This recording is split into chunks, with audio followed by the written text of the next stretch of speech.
তারেক রহমানের নেতৃত্ব গ্রহণের এক সপ্তাহও পেরোয়নি। এর মধ্যেই 3বার শুভেচ্ছা বার্তা পাঠিয়েছেন নরেন্দ্র মোদী। বাংলাদেশের নতুন সরকারকে হাতে রাখতে ব্যতিব্যস্ত ভারত। বিষয়টি এখন পানির মতোই পরিষ্কার।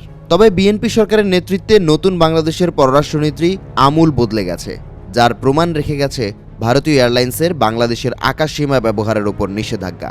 সম্প্রতিও ভারতীয় বাজেট এয়ারলাইন্স স্পাইসজেটের উপর আকাশসীমা ব্যবহারে নিষেধাজ্ঞা জারি করেছে বাংলাদেশ।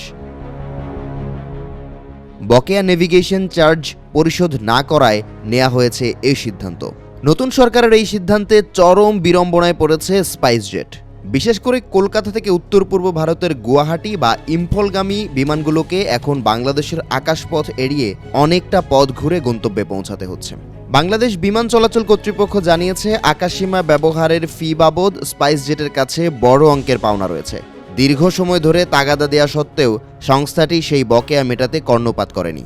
ফলে বাংলাদেশের আকাশপথ স্পাইসজেটের জন্য বন্ধ করে দেওয়া হয়েছে। ফ্লাইট ট্র্যাকিং ওয়েবসাইট FlightRadar24 এর তথ্য অনুযায়ী গতকাল বৃহস্পতিবার থেকেই স্পাইসজেটের ফ্লাইটগুলো বাংলাদেশের আকাশসীমা এড়িয়ে দীর্ঘতর রুট ব্যবহার করছে। বিষয়টি নিয়ে মুখ খুলেছে স্পাইসজেট কর্তৃপক্ষ। সংস্থার পক্ষ থেকে এক বিবৃতিতে জানানো হয়েছে, কর্তৃপক্ষের সঙ্গে আলোচনা চলছে এবং এটি একটি নিয়মিত ব্যবসায়িক প্রক্রিয়া।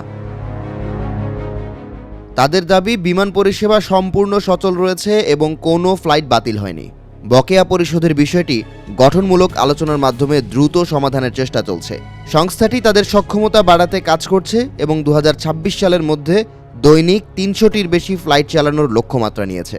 এই সংবাদ প্রকাশ্যে আসতেই শেয়ার বাজারে ব্যাপক দরপতনের মুখ দেখেছে স্পাইসজেট।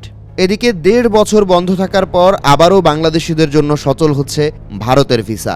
দ্রুতই বাংলাদেশিদের জন্য ভারতীয় ভিসা প্রক্রিয়া স্বাভাবিক পর্যায়ে ফিরবে বলে জানিয়েছেন সিলেটে নিযুক্ত ভারতের সহকারী হাইকমিশনার অনিরুদ্ধ দাস। সম্প্রতি সিলেট জেলা প্রেস ক্লাবে সাংবাদিকদের সঙ্গে মতবিনিময়কালে একথা বলেন তিনি। অনিরুদ্ধ দাস বলেন, বর্তমানে medical O double entry visa চালু থাকলেও পর্যটন সহ অন্যান্য ক্যাটাগরির ভিসা বন্ধ আছে। সেগুলো পুনরায় চালু করার জোরালো উদ্যোগ নেওয়া হয়েছে। সব ধরনের ভারতীয় ভিসা প্রক্রিয়া দ্রুতই স্বাভাবিক পর্যায়ে ফিরবে।